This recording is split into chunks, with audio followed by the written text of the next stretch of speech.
My name is William Ibis.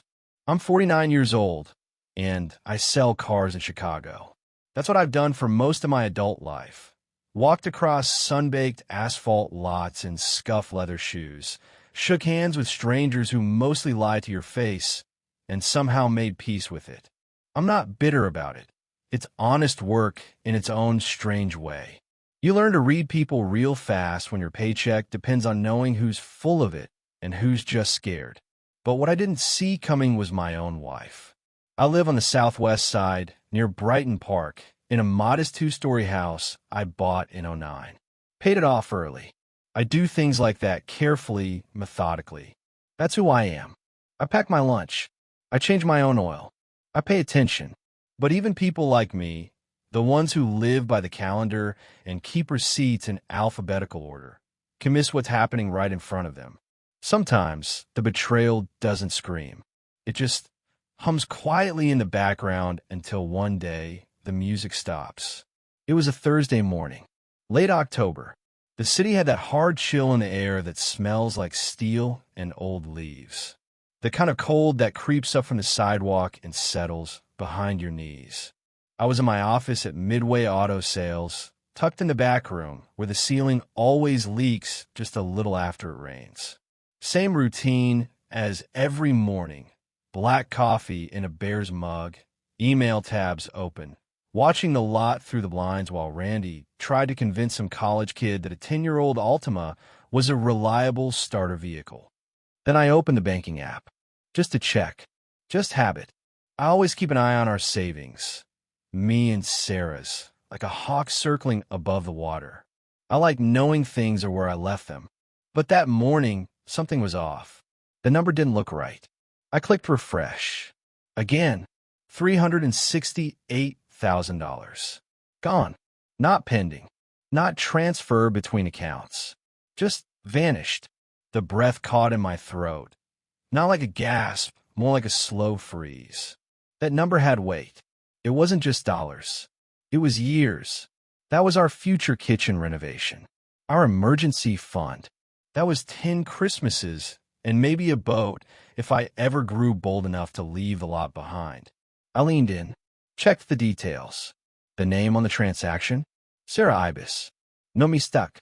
No fraude alert. Just a clean transfer, authorized with her login. A familiar account on the receiving end. A personal business label I didn't recognize. Sarah, my wife. The woman who'd kissed me on the cheek yesterday before heading off to JFK for a branding seminar. She said she couldn't skip. She'd taken her rose gold suitcase, the one she said a vendor gifted her, and worn a perfume that wasn't hers. Spicier, heavier, the kind that lingers long after the elevator door shuts. And me? I just waved her off, smiling like an idiot from the porch, telling her to enjoy the city. I didn't rage. I didn't even stand. I just sat there in that chair with the cracked vinyl armrest and watched the morning light shift across the blinds. I didn't want to believe it, but I did. Because the truth is, I'd known something was wrong for a while. You always do. We just bargain with ourselves not to name it. It was in the way she laughed lately, too polite, too quick. How she started going to spin class at 7 a.m. when she never cared for cardio.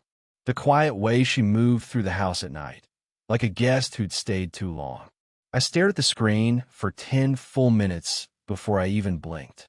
My finger hovered over her contact in my phone. I called once, straight to voicemail. I didn't leave a message. Not because I had nothing to say, but because I wasn't ready to hear what she'd say back. Instead, I walked out into the alley behind the dealership, phone in one hand, the other buried deep in my coat pocket. The city was alive with sirens and wind. The pavement smelled like exhaust and wet concrete. Life moved forward like it didn't know my world had just folded in on itself. The day before, I thought I had a marriage, a partner, a plan. But that Thursday, I met the truth and had her name on it. You know what they never tell you about betrayal? It doesn't hit you all at once. It seeps, slow, like a cracked faucet behind drywall. At first, it's just a sound you ignore. Then one day the floor buckles beneath you and you realize it's been rotting for years. I sat in my truck outside Pete's Coffee on 59th, same spot I always stop when the weather turns. Cinnamon rolls are good there, warm, not too sweet, and the old guy at the register still calls me boss, even though I stopped being anybody's boss years ago. But that morning, I didn't even get out of the truck. I just sat there staring at the dashboard, fingers clenched on the wheel like I was waiting for it to drive itself somewhere better. Because now I had a number, 368,000. And I had a name, Sarah. And I had silence. That's what gets you. Not the yelling, not the excuses, the silence. But the worst part? I wasn't shocked. Hurt, yeah. Rattled, for sure. But not shocked. That part scared me. Truth is, I'd suspected her for a while. Not in a dramatic, soap opera kind of way. Just quiet things. Gut things. Like how she started locking her phone. Said it was just good practice. Or the way she'd disappear upstairs for her client calls. Always closing the door. Always turning on that white noise app. At first, I believed her. Told myself she was just trying to keep boundaries. You want to trust the person you share a mortgage with. But suspicion doesn't need evidence. It just needs time. I remember the time she came back late from a networking dinner downtown. Said she got stuck near River North after a power outage at the hotel. Her lipstick was fresh. Her shoes looked unworn. And I remember thinking, there's no way she walked from Randolph to Michigan in those heels. But I said nothing. I made tea instead. That's the kind of man I am. I brew instead of accuse. There's a file cabinet in your brain. All those moments you chose not to fight over. All the eyebrow raises, the excuses you let slide. That cabinet flew open the minute I saw her name on the transfer. And the stories came flooding out. That week she booked a private spa suite at the Peninsula for a friend's birthday, paid in cash. That time she said her phone died during a weekend conference, even though I saw her tagging workout selfies hours later. That receipt I found for a hotel bar in Manhattan, dated the week before she claimed she was home with the flu. Pieces, just pieces, but they all point in the same direction once the lights come on. I used to think loyalty meant shutting up, letting small things go. But now I see it clearer. Real loyalty isn't silence. It's honesty. And she hadn't been honest with me in a long, long time. I didn't go home that night. I stayed at the dealership, watching the security cams roll in grainy black and white. I needed the quiet, the hum of the vending machine, the cold air through the vent. Something unchanging. Around midnight, I opened a folder on my desktop labeled Personal. Inside it was a spreadsheet I hadn't touched in 6 months. A rough draft of an asset protection plan. Something I'd worked on with my old friend Mason, who used to do cyber risk audits before he burned out and bought a fishing cabin in Wisconsin. We built it for fun, back when I joked that Sarah spent money faster than the IRS could count it. That night, it wasn't a joke anymore. It was a blueprint. They say the hardest part of betrayal is accepting it. That's a lie. The hardest part is acting like you didn't see it coming. Like you didn't know the house was flooding until your feet were soaked. But I knew. I just didn't want to ruin the furniture. I waited too long. That was my mistake. But I wouldn't make another one. That Friday morning, I didn't go to work. Called in, told Randy I had a dentist.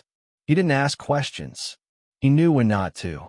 Instead, I drove straight to the UPS store on South Archer, where I kept a private mailbox I never told Sarah about. It started years ago, part of a side project with my buddy Mason. Asset shielding, tax redundancy, alternate access. Back then it felt like overkill. Now it felt like a parachute I finally needed to pull. Inside the box was everything we'd mapped out. Flash drives, cold wallets, notarized powers of attorney, and a thick yellow envelope labeled simply Plan B. It felt heavier than I remembered. I went home, made myself eggs I didn't eat, and opened my laptop at the kitchen table. The same table we'd picked out together on a rainy Saturday in 2015. Now is my war desk. First, I froze all joint accounts. Every checking, every savings. I had signing power on most of them. Took less than 15 minutes. Then I secured the property titles. I've been paying extra on the house for years. Sarah never noticed I'd switched the mortgage to my name only when we refinanced in 2021. She just signed what I slid her during breakfast. That house, our forever home, was now legally mine. She could take her throw pillows and vision boards. The structure would stay with me. Next, I rerouted passwords and set alerts on anything with a financial heartbeat. Credit cards, insurance policies, retirement funds. The whole skeleton of our financial life was being rewired, one nerve at a time. And through it all, I didn't feel rage. Not even sadness. Just something surgical. Like I was watching a man in a burning house, calmly packing his suitcase before the roof caved in. Around noon, I emailed Mason a simple message. Activate stage 2. Assume breach. 3 words. That was all he needed. By 2 p.m., we'd set up an encrypted vault, secure storage for documentation. Photos, transactions, copies of Sarah's late-night Venmo transfers to someone named G.C. Wellness LLC. I didn't know who G.C. was just yet, but the LLC was new. Just 6 months old. The registered address? A one-room gym in Bucktown. I didn't need a full name. Not yet. That would come. It always does. By sundown, the house felt quiet in a way I didn't recognize. Not peaceful, just empty. Her scent still clung to the bathroom towels. Her red mug still sat by the sink. But everything else it had already left. I'd just been too slow to notice the packing. That night, I opened a whiskey I'd been saving since my 45th birthday and drank it on the back steps, staring at the alley while the L trains hummed in the distance. I wasn't the man who got cheated on. I was the man who adapted. And when you adapt in silence long enough, you start to enjoy it. You think you've taken a hit. You think you've seen the worst of it. The money gone, the silence, the scent of someone else's cologne clinging to your pillow. But then another layer peels back, and you realize the betrayal didn't stop at the bedroom door. It walked into a bank, sat across from a loan officer, and signed her name. It started with a call from my accountant, Roy, an old-timer from Berwyn with half a mustache and a memory like a trap. Said there were some irregularities in our quarterly tax folders. Irregularities is code for you're about to hate everything you're about to hear. 3 business loans, all under my name, all signed within the past 10 months, all routed through G.C. Wellness LLC, the gym in Bucktown, the one tied to the disappearing act of our savings. But here's the twist. I never signed a damn thing. Roy sent me PDFs. I opened them with a sick, burning calm. And there it was. My name, my handwriting, my signature, or something trying real hard to be it. I know my own loops. I don't my eyes. I never have. Whoever did this, they dotted every single one like a nervous kid at a spelling bee. I printed everything and drove straight to the bank branch on Pulaski, where most of our paperwork used to live. I asked to speak to the manager, Tricia, a woman who once complimented Sarah's earrings and always gave us free pens for charity. She remembered me. She smiled until I showed her the documents. Then she stopped smiling. We processed those in person, she said, eyes narrowing. Your wife came in with the power of attorney. I blinked. What power of attorney? She looked away. One you signed last May. I never signed one. Sarah had, in my name. Turns out, 6 months ago, while I was recovering from a mild surgery and mostly high on painkillers, Sarah had slipped a document into a batch of insurance renewals. It was buried in the back. A full POA granting her access to authorized business activity for household financial flexibility. It was clever, clinical, almost admirable in a way that makes your stomach turn. So she borrowed against my credit score, my reputation, my years of steady, boring adulthood, all to fund someone else's dream. And the dream had a name, Greg Crawford. I found him online. Bare-chested, bronzed, motivational speaker / fitness guru with a YouTube channel called Live Heavy, Rise Higher. Of course it was. Every video was him yelling at a camera in a tank top about manifesting the grind. I watched one, then another, then the third, filmed inside a gym I recognized. The same place Sarah used to volunteer her time on Saturdays. She didn't just give him money. She gave him a future. Mine. Back at the house, I sat in the garage for over an hour. Not crying, not punching walls, just cataloging, thinking through every Sunday she came home late, every spa trip that ran long, every time she said she believed in Greg's vision. His vision was a 3,000 square foot gym with unpaid rent and my name on the lease. Now it was time for her to see mine. There's a certain kind of quiet that only comes before confrontation. Not rage, not chaos, just stillness. Like the air knows something's about to happen. That's what I felt pulling into the alley behind Crawford Gym on North Damon. Not heat, not nerves, just a calm so sharp it could cut glass. The building was tucked between a closed coffee shop and a brick wall tag with fading murals. G.C. Wellness and Performance. Read the sign. All chrome and ego. The windows were blacked out. Classy. Not so people could focus better. So no one could see what was happening inside. I didn't walk in fast. I walked in steady. Wore a black jacket. No hut. Just me and a folder under my arm. I wanted him to see me, to know I wasn't hiding, and I wasn't unsure. Inside, the place smelled like cheap rubber mats and protein powder. There were a few clients on machines.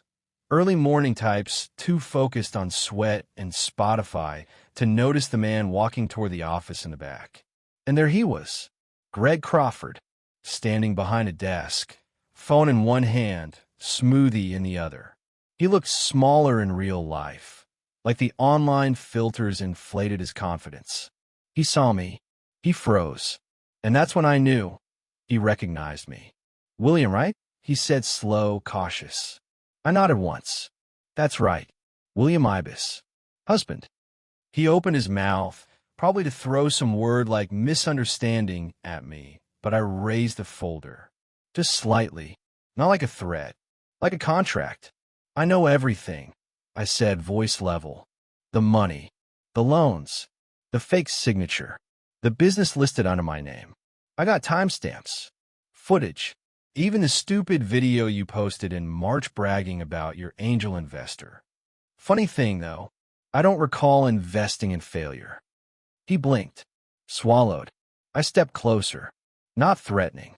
Just present. "Here's how this is going to go. I don't care what Sarah told you. I don't care what little fantasy the two of you built. This gym, this LLC, it's done. Dead. I've got the paperwork ready to freeze your assets, press charges, sue you 6 different ways. But I'm offering you something you don't deserve." He didn't speak. His hand tightened around the smoothie like it could save him. "You're going to walk away," I continued. "From the business. From Sarah. From my name. You're going to sign a dissolution agreement and write a written statement confirming she forged my signature under your supervision. And if I don't," I smiled. Not wide. Just enough. "Then you'll see me again. Except next time, I won't be holding a folder. I'll be holding subpoenas. Or worse, a press release. Fitness fraudster funded by forged finances.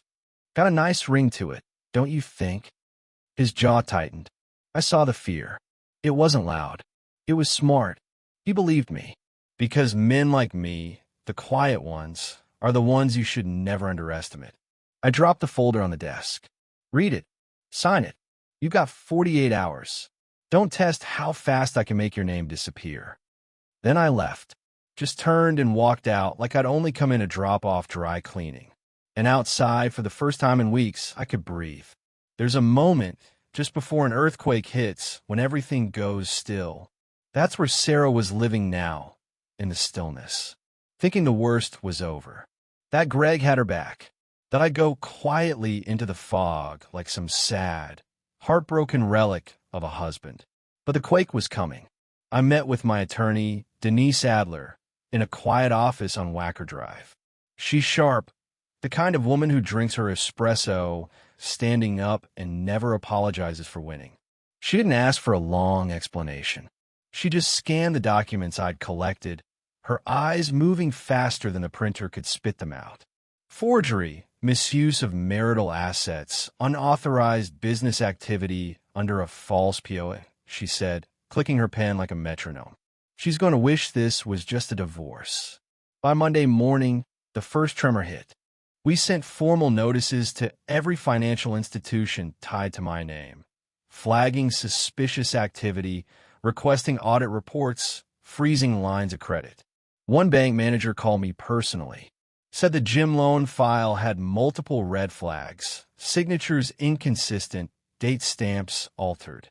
"We'll handle this internally," he said, like they suddenly remembered I wasn't just a client. I was a liability they couldn't afford to ignore. By Wednesday, the second wave came, this time from the legal side. The bank's fraud division forwarded the documentation to the Cook County State's Attorney's Office. That's when I got the call. An investigator asked if I'd be willing to cooperate in a financial misconduct case. I said, absolutely. And just like that, Sarah's world started to shake. She called that evening, first time in weeks. I let it ring twice before I answered. Not because I needed time, because I wanted her to feel the pause. "William," she said, her voice tight, like she already knew. "We need to talk." "We are," I said. "Keep going." "There's been some confusion with the bank," she said. "They're claiming the loan wasn't approved." She stopped herself. "That you forged my name?" Silence. Greg said.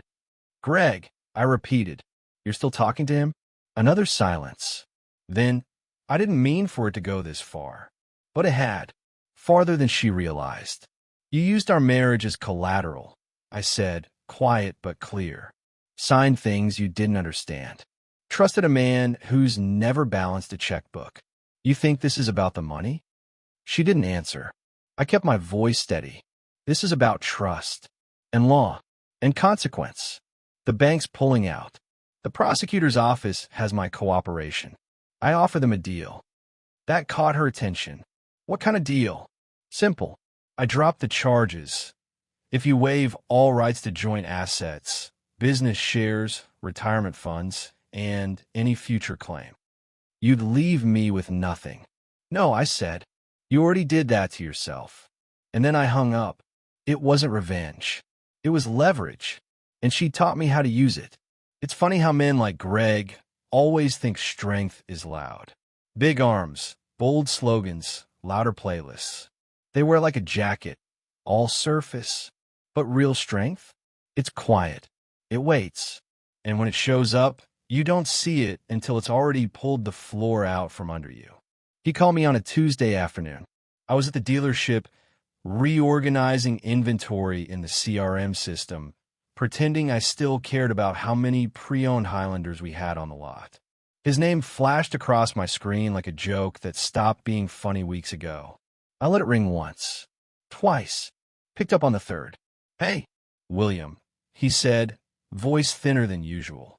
"You got time to talk?" He didn't say why. Didn't have to. The banks had pulled their strings. My lawyer had filed the fraud reports. The gym's business account was frozen. The earthquake was now rubble. All that was left was the man sitting in it. We met at a diner on Western and 31st. Manny's, the kind of place where the food's hot, the napkins are thin, and nobody cares who you are. That's what I needed. Anonymity. No audience. Just steel and linoleum and two men sitting across from each other like there was something left to negotiate. Greg was already there. Hoodie, cap low, beard not trimmed. He looked like a man who hadn't been inside his own body for days. His smoothie-shilling Instagram glow was gone. No filters here. I slid into the booth across from him. Didn't say a word. Just watched. He cleared his throat. Twice. I signed, he said finally. The dissolution. The financial statement. Everything your lawyer sent. It's done. I gave a small nod. No thanks. No es might. I let him keep talking. I didn't think it'd go like this, he muttered. I figured you'd blow up, try to hurt me. Call the cops. Punch me in the face, I don't know. You thought this was about rage? I asked, calm as the coffee cooling between us. Greg, I don't rage. I restructure. He went quiet. You're lucky I gave you an exit, I continued. Do you even realize that? I could have buried you in court, let you rot in lawsuits until your motivational videos had ads for debt consolidation. He winced. Sarah said you were quiet, controlled, said you didn't care about the money. I leaned in just slightly. Quiet doesn't mean blind. Controlled doesn't mean weak. And about the money? It wasn't about the money. It was about the disrespect. He stared down at his coffee, probably wishing it were whiskey. I lost everything, he said. The gym's done. Landlord's pressing charges. Half the clients pulled out. And Sarah, she's gone dark. No texts, no calls. I think she bailed. I didn't even blink. That's what she does. She moves to the next thing.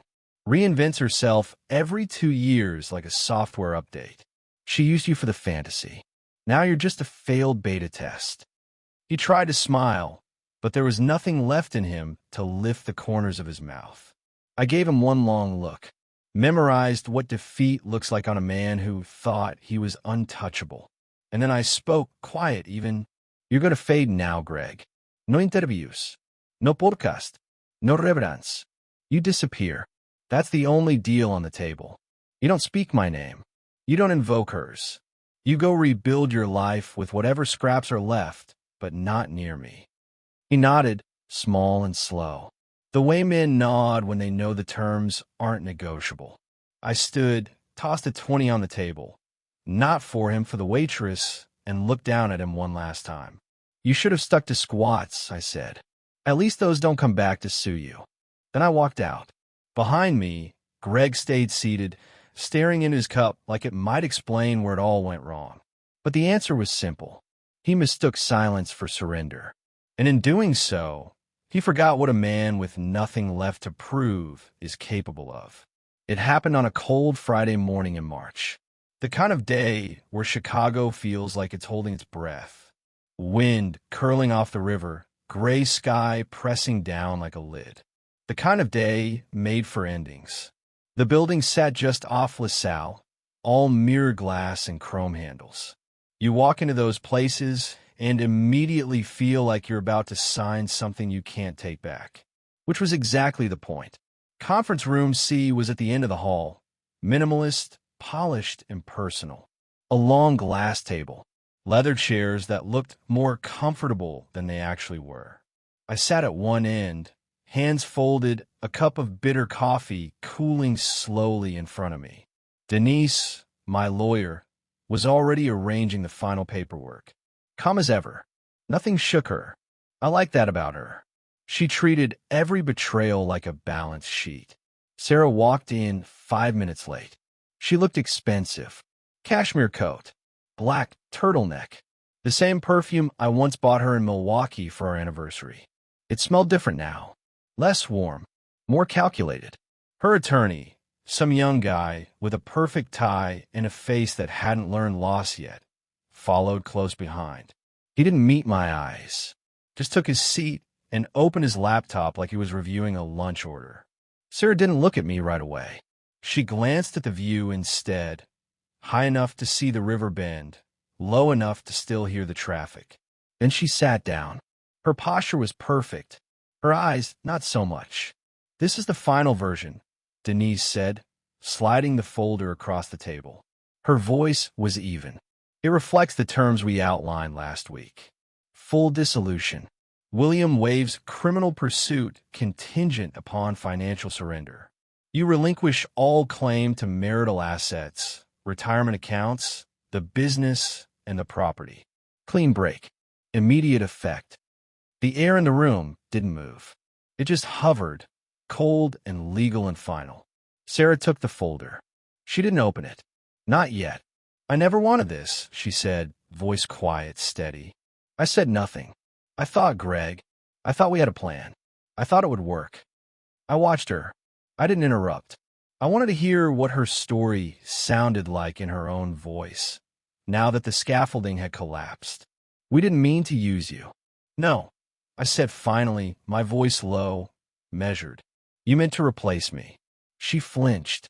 A tiny, involuntary thing. But it was there. She'd spent weeks preparing for this room. Probably rehearsed lines. Ran through worst-case scenarios. But nothing prepares you for the cold mirror of your own decisions. You think I didn't see it coming, I said. But I did. I just waited long enough to see how far you'd go. Sarah looked down at the folder. Her hands were still, fingers pressed together like she was praying. I lost everything, she said. No, incorrecta. You lost access.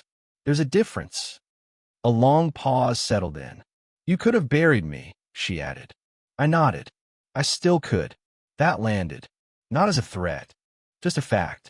But I'm giving you something instead, I continued. A clean exit. No charges. No media. No noise. Just paper and silence. She opened the folder. Read every word. Her lawyer whispered something in her ear, a formality. She nodded, then reached for the pen. Her handwriting was smaller than I remembered. Neat. Controlled. She signed all 3 copies. The sound of ink on paper was the only noise in the room. When she was done, she closed the folder and slid it across the table. Her lawyer stood first, gathered his things quickly, like he didn't want to breathe in any more air than necessary. Sarah stayed, seated a second longer. I was never going to win, was I? She asked. I met her eyes. You weren't playing the right game. She rose, slowly, gathered her coat. Her hands trembled slightly as she fastened the top button. No tears, no epalyi, just fatigue, the kind that starts in your spine and spreads through your soul. And then she walked out. No hu, no handsjak, just heels on polished tile and the soft click of the conference room door closing behind her. I didn't move right away. I sat there with the folder in front of me, coffee gone cold. Denise looked over, raised an eyebrow. You all right? I nodded. Better than I've been in a long time. We left a few minutes later. The building's lobby was flooded with lunchtime suits and interns clutching salads. Outside, the wind had picked up, but it didn't bite the way it used to. I stood on the sidewalk and watched the river for a while. This wasn't revenge. It wasn't triumph. It was control. And after months of silence, erasure, and being spoken for, it finally felt like I had my name back. There's no alarm when a person's life collapses. No sight-in, no grand moment, just the sound of people slowly forgetting your name. After the settlement, I didn't check on Sarah. I didn't stalk her socials or ask mutual friends what she was doing. I wasn't interested in pain. I was interested in distance. But still, the pieces started finding me. First, it was a former coworker of hers, someone from the marketing firm she'd left years ago, who sent me a screenshot. A public post from the fitness business page, closed until further notice due to restructuring. The kind of vague language that's supposed to sound hopeful, even as the walls cave in. Then came the whispers. A friend of a friend said Sarah was couch hopping in Oak Park, that the wellness brand she and Greg had tried to build had defaulted on its rent, owed back taxes, and was being quietly erased. No press, no scandal, just a steady deletion.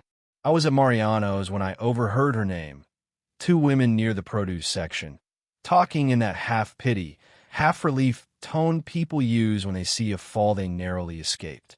She used to have everything, one said. She always moved too fast, the other replied. That's what happens when you live like consequences don't apply. I didn't flinch. I didn't interrupt. I just picked out my apples and moved on. But those words stuck with me. Not because they were harsh, because they were true. Greg was gone. No post, no farewell, no taking time to reset. Just gone. Deleted all his profiles. Shut down the YouTube channel. Rumor was he skipped town the same week the gym closed. Some said Scottsdale. Others guessed Miami. It didn't matter. He was a ghost now. and Sarah was left trying to build shelter in a storm she started herself. I saw her once, early spring, near Millennium Park. I was walking back from a supplier meeting when I noticed a familiar figure by the corner of Michigan and Washington. She was thinner, hair pulled back, coat the same soft gray I'd bought her 2 Christmases ago. She stood outside a temp agency, holding a slim folder, face tilted toward the window, like she was waiting for the nerve to walk in. She didn't see me, or maybe she did and pretended not to. Either way, I stood for a few seconds, letting the moment sink in. There was no satisfaction in it, no burning sense of justice. Just quiet, just clarity. When you love someone deeply and they betray you, the grief doesn't end with rage. It ends with recognition. You stop seeing them as the person who hurt you and start seeing them for who they are without the performance. That was Sarah now, not the woman who decorated our living room with eucalyptus candles and meal-prepped quinoa in color-coded containers. Not the strategist or branding consultant or any of the roles she floated through. Just a person, a tired, fading person standing in the wind, waiting for a life to invite her back in.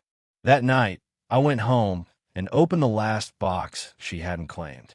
I kept it in the garage, tucked behind my old tool chest.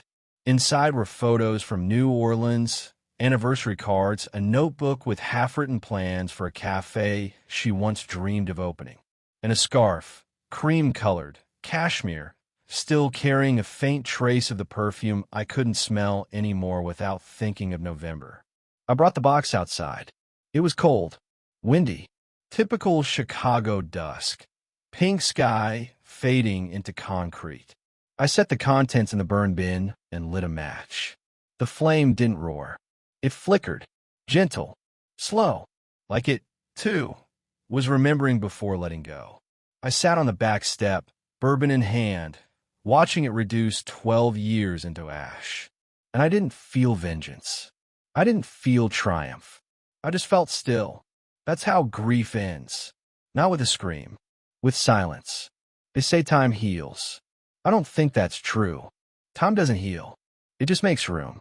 And in that room, sometimes, if you're lucky, peace walks in without knocking. Part 10, The Quiet Rebuild. Healing doesn't come with a soundtrack. It doesn't announce itself. There's no applause, no sudden realization that you're better. It just starts showing up in the empty corners where pain used to sit. Quiet, soft-footed, and at first, you don't even notice it's arrived. It's in the way the silence in the house changes. For months, it had teeth, sharp, bitter silence that gnawed at the walls. Every quiet room reminded me she was gone. But now, that same silence feels still, clean, like the air got scrubbed of everything fake. I kept the house. I debated selling it. Too many memories. But in the end, I stayed. Not out of attachment, out of decision. I took it back, room by room. New paint in the hallway. Threw out the throw pillows. Donated the mirrors she picked. Bought a second-hand record player and started listening to old jazz vinyl in the evenings. Coltrane sounds better when no one's talking over him. The kitchen, my kitchen, is dark blue now. Sarah used to say it was too cold of a color. It doesn't feel like a home, she'd say. But she never understood. Peace isn't always warm. Sometimes it's cool and steady, like deep water. At work, I scale back. Let Randy take over more of the sales floor, train up a new guy for digital inventory. The dealership doesn't need my fingerprints on every form. Turns out, it runs fine when I'm not grinding myself down to nothing. I still come in most days, but I leave before sunset. I don't stay just to avoid going home anymore. Weekends I walk. Through McKinley Park, sometimes down to the lake. Coffee in hand, not rushed. I nod to the same old man who feeds the ducks near 35th. I don't know his name. He doesn't know mine. But there's peace in routine. I cook now. Not frozen stuff. Not out of boxes. Real food. Pasta from scratch. Roasted vegetables. Steaks when I feel like something rich. I light a candle. Not for anyone else, for me. I even bought plates that match. Small things. But small things add up when you've lived for too long on autopilot. I called my sister. We hadn't talked in years. Not out of anger, just distance. Life gets like that. But we picked it up. Easy. Her kids are growing fast. I miss birthdays. Now I send cards. I drive out once a month. Sometimes I bring pie. I'm not dating. People ask. They mean well. You should get back out there. But I'm not out there. I'm in here. Rebuilding. Not waiting. Not hiding. Just choosing to be with myself long enough to remember who I was before it all twisted. Sarah? I haven't heard from her. Not a word since the settlement cleared. I don't wish her harm. I don't wish her anything. That part of the story isn't mine anymore. And that's the best ending I could ask for. One where I'm not dragging her ghost behind me. Some nights, I still feel the echo. Like muscle memory, reaching for something that isn't there. But I don't resist it. I just breathe. Let the moment pass. It always does. And no, there was no great revenge. No grand closure. Just life. Moving on. Refusing to stand still. If there's any justice in what happened, it's this. I got myself back. Not the man she thought I was. Not the one Greg assumed I'd be. Just me. A little older. A little wiser. A little more careful with the doors I leave open. Every morning now, I make my coffee in a mug she never liked. I sit by the window and watch the city wake up.